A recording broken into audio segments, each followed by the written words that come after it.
Hello मेरे प्यारे बच्चों, कैसे हैं आप सब।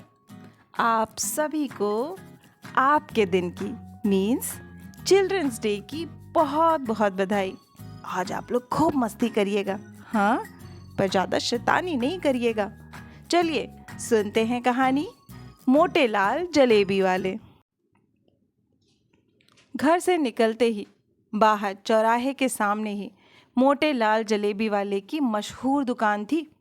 सुबह बेड़मी, कचौड़ी और साथ में गर्मा गर्म जलेबी मिलती थी।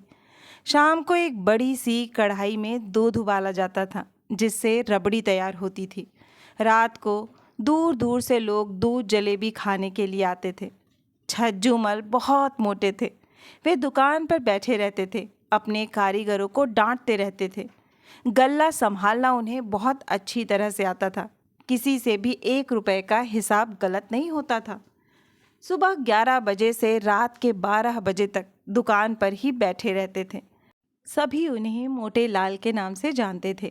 कुछ पुराने लोग थे जिन्हें उनका नाम छज्जूमल पता था। मैं उस समय 13 या 14 वर्ष का था। माँ से 5 रुपए लेकर जाता था। 2 रुपए की 2 बेड़मी और 3 रुपए की जलेबी आ जाती थी।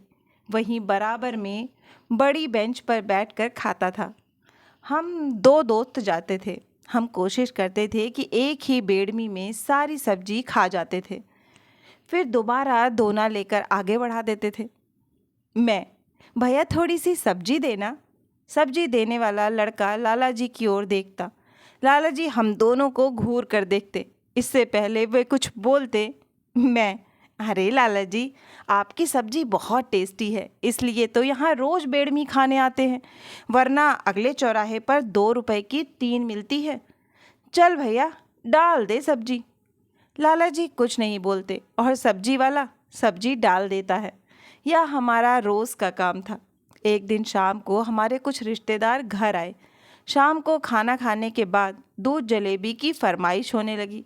पहले तो मेरी ड्यूटी लगी दूध जलेबी पैक करवा कर लाने की, लेकिन तभी कानपुरा वाली बुआ बोली, बुआ जी, भैया याद है बचपन में हम कैसे छज्जू हलवाई की जलेबी खाते थे? वह अभी भी है या? मैं, बुआ जी, यहाँ कोई छज्जू हलवाई नहीं है, हम तो मोटे लाल की जलेबी लाते हैं। पिताजी, अरे दीदी है छज्जू हलवाई। मुन्ना, मोटे लाल का असली नाम छज्जू हलवाई है। पहले वह बहुत पतला था, अपने पिता के साथ केवल दूध जलेबी बेचता था।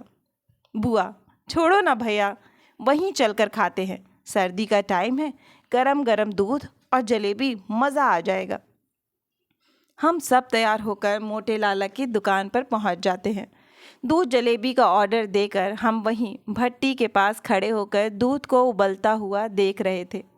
छज्जू हलवाई, अच्छा तो गौरी शंकर जी ये आपका लड़का है? हर रोज़ सुबह जिद करके 2-2 बार सब्जी लेता है, ऊपर से धमकी भी देता है। यह बात सुनकर सब हंसने लगे। मुझे लगा कहीं ज़मीन में गड़ जाना चाहिए, क्योंकि सबको पता है बेड़मी केवल 2 रुपए की आती है। पिताजी, क्यों मुन्ना, ये मैं क्या सुन रहा हूँ? तुम रोज़ बेड़मी क्यों खाते हो? ऐसी चीज़ें कभी कभी ठीक रहती हैं। मैं, नहीं पिताजी, कभी कभी खाता हूँ।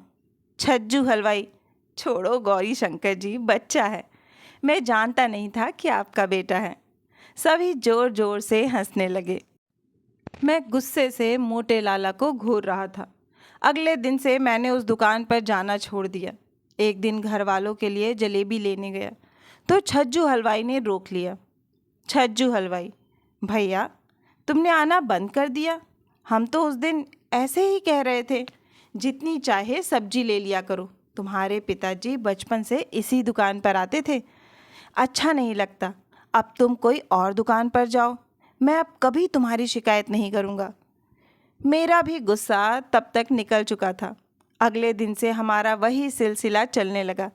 इसी तरह कई साल बीत गए। मैं पढ़ाई पूरी करके दिल्ली आ गया, यहीं जॉब लग गई। एक दिन पिताजी का फ़ोन आया, उन्होंने बुलाया था। मैं ऑफिस से छुट्टी लेकर घर पहुंचा तो माँ ने बताया, माँ, बेटा तेरे लिए एक लड़की पसंद की है, तू देख ले तो हम बात पक्की कर दें। अगले दिन मुझे लड़की दिखाई गई। लड़की ठीक थी, मैंने हाँ कर दी। मैं 2 दिन बाद दिल्ली आ गया और अपने काम में व्यस्त हो गया। शादी से 4 दिन पहले मैं घर गया। 2 दिन बाद सगाई थी। पिताजी ने सामने एक बड़ी सी धर्मशाला में सारा इंतज़ाम किया था। मैंने वहाँ जाकर देखा, छज्जू हलवाई बैठा था। उसके बहुत सारे लोग मिठाई तैयार कर रहे थे। पिताजी, बेटा, इससे अच्छा हलवाई नहीं मिलेगा। मुझे देखते ही छज्जू हलवाई के चेहरे पर खुशी आ गई।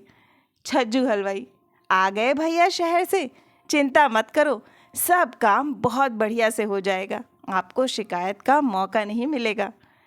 सगाई और शादी कब बीत गई पता ही नहीं चला। मधु को पत्नी के रूप में पाकर मैं बहुत खुश था। 2 महीने घर में रहने के बाद मधु को भी पिताजी ने मेरे छोटे भाई के साथ दिल्ली भेज दिया। हम दोनों ने यहाँ अपनी छोटी सी नई गृहस्थी शुरू की। समय कब पंख लगा कर उड़ गया। एक बार एक दोस्त की शादी का निमंत्रण मिला। मैं और मधु शादी से 1 दिन पहले ही घर के लिए रवाना हो गए। कार में सामान रखा और ड्राइव करते करते घर पहुंचने ही वाले थे। तभी मैंने मधु से कहा, मधु, तुमने हमारे वाले चौराहे के मोटे लाल की जलेबी खाई है? मधु, हाँ पिताजी एक बार लाए थे। चलो आज वही दूध जलेबी खाएंगे और घर वालों के लिए पैक करा लेंगे। मैं जल्द से जल्द उस चौराहे पर पहुंचना चाहता था, लेकिन जैसे ही मैं वहां पहुंचा तो देखा दुकान बंद थी। बाहर एक लड़का मोमोज बेच रहा था। बेटा, ये दुकान आज बंद है क्या?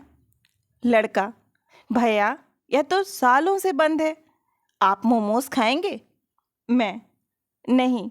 यह कहकर मैं चौराहे से सीधे अपने घर पहुंचा। माँ पिताजी से मिलकर बैठे चाय पी रहे थे। तभी मैंने छज्जू हलवाई की दुकान का पता किया।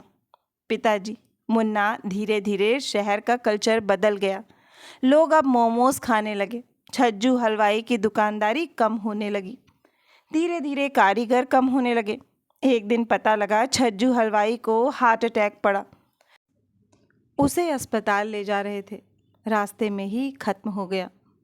तब से दुकान बंद है। उसका एक ही लड़का था जो शहर में नौकरी करता है।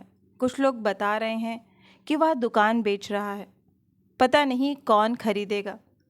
यह सब सुनकर एक पल के लिए मेरी आंखें नम हो गईं। हम अपने कल्चर से कितना दूर होते जा रहे हैं। अच्छा बच्चों, आप बताइए कि आपको कहानी कैसी लगी, और हाँ, ये भी बताइए कि आपके बगल के हलवाई का नाम क्या है। तो चलिए फिर मिलती हूँ ऐसी ही मनोरंजक कहानियों के साथ। तब तक के लिए बाय बाय।